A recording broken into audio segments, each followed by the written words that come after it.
दोस्तों 1996 के बाद एक बड़ी त्रासदी अमरनाथ पवित्र गुफा के सामने आई है, जिसमें अमरनाथ गुफा के पास जो है बादल फट गया है लगभग 300 मीटर दूर, और जिसमें 15 श्रद्धालुओं की मौके पे मौत हो गई और 40 से ज़्यादा लापता है। इसमें 40 टेंट बह गए हैं, जबकि 3 लंगर भी बह गए हैं।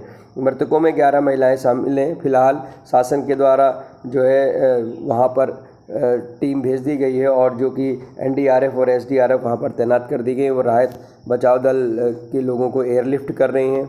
इसमें पीएम और गृह मंत्री जी ने एलजी से बात की है इस संबंध में। गुफा के सामने पर यात्रियों के लिए जो टेंट सिटी बनाई गई थी वो चपेट में आ गई है, जिसमें 3 लंगरों समेत 40 बह गए हैं।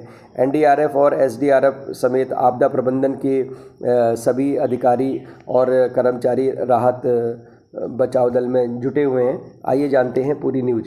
पवित्र अमरनाथ गुफा के पास शुक्रवार शाम बादल फटने से 11 महिलाओं समेत 15 श्रद्धालुओं की मौत हो गई। करीब 40 लोग लापता हो गए।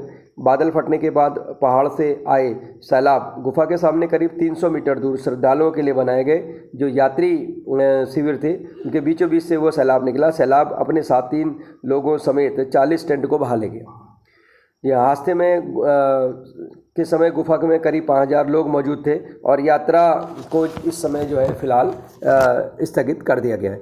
प्रत्यक्षदर्शियों की अगर माने तो शाम 5:30 बजे गुफा के करीब 2 किलोमीटर दूर पहाड़ पर बादल फटा है। जी हाँ, 2 किलोमीटर दूर पहाड़ पर बादल फटा। इससे गुफा के सामने आए नाले में आई बाढ़ में तबाही मच गई, और हादसे के समय बारिश भी हो रही थी, और ज़्यादातर श्रद्धालुओं जो है वो टेंट के भीतर थे। एक टेंट में 4-6 लोगों के रहने की व्यवस्था थी। अचानक जो पानी आया है, यात्रियों में भगदड़ मच गई, और इसमें कई जो है पानी के साथ बह गए, जबकि कई लोग जो है पहाड़ी पर चढ़ गए, जो कि वहाँ पर काफ़ी ढलान एरिया है। कुछ बाढ़ में बह भी गए। एनडीआरएफ के अधिकारी ने बताया कि राहत दल ने 15 शव निकाल लिए हैं फिलहाल, और घायलों को एयरलिफ्ट किया गया है। सेना, एनडीआरएफ और एसडीआरएफ अब समेत आपदा प्रबंधन के 5000 राहत कर्मचारी इस काम में जुट गए हैं, और यात्रा मार्ग में कई जगहों पर जो है क्षतिग्रस्त हुआ है यात्रा मार्ग। ऐसे में कई यात्री जो है बचाव दल सुरक्षित स्थानों पर पहुंचा रहे हैं एनडीआरएफ और एसडीआरएफ के कर्मचारियों के द्वारा। जो एनडीआरएफ के महानिदेशक अतुल करवाल जी हैं, उनके अनुसार एक पवित्र गुफा के पास जो है एक टीम तैनात है, जो तुरंत राहत बचाव दल में जो है कार्य में जुट गई। इसके बाद बाकी टीमें भी वहां पहुंच गई। तो आपको बताते चलें कि ये जो हादसा हुआ है पवित्र गुफा से 3 किलोमीटर दूर हुआ है, और वहाँ से जो सैलाब आया उसकी वजह से जो है ये हादसा यहाँ पर हुआ है। हालांकि आपको बताते चले कि 1996 में बहुत बड़ी त्रासदी आई थी। दोस्तों दूसरी सबसे बड़ी न्यूज़ है, जापान के पूर्व प्रधानमंत्री शिंजो आबे की गोली मारकर हत्या कर दी गई। जी हाँ दोस्तों, बहुत बड़ी खबर है, इंटरनेशनल न्यूज़ है। चुनावी रैली को संबोधित कर रहे थे शिंजे हमलावर गिरफ्तार कर दिया गया है, और ये बहुत बड़ी न्यूज़ है। आइए जानते हैं पूरी खबर। जापान के सबसे ताकतवर प्रभावशाली नेताओं में से पूर्व प्रधानमंत्री शिंजो आबे 6 जो कि 67 साल के थे, शुक्रवार को गोली मारकर उनकी हत्या कर दी गई। हमलावर तेसुआ यामागामी 41 के मौके पर ही पकड़ लिया गया। प्रधानमंत्री नरेंद्र मोदी ने पद्म विभूषण से सम्मानित आबे के निधन पर दुख जताते हुए भारत में एक दिन के राष्ट्रीय शोक की घोषणा की है।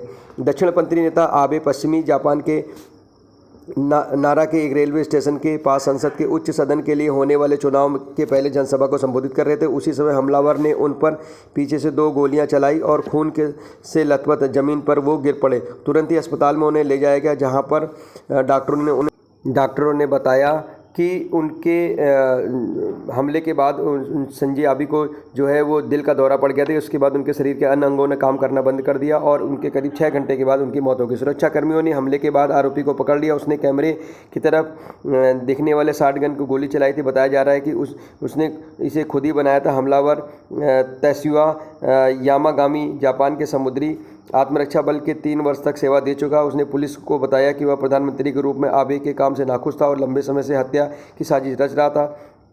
यामागामी के अनुसार उसने हत्या के लिए जो है करने के लिए उसने पूरी योजना बनाई थी और गोली चलाई। अमेरिका राष्ट्रपति जो बाइडेन समेत अधिकारी बड़े नेताओं ने हमले की निंदा करते हुए आबे के निधन पर दुख जताया है। बता दें कि जो हमलावर है उसने खुद बनाई थी कैमरे जैसी बंदूक और उसी से चलाई थी गोलियां। पूर्व जापानी प्रधानमंत्री शिंजो आबे के साथ भारत के बहुत अच्छे संबंध थे। मोदी ने कहा कि वे वैश्विक राजनीतिक और असाधारण नेता थे।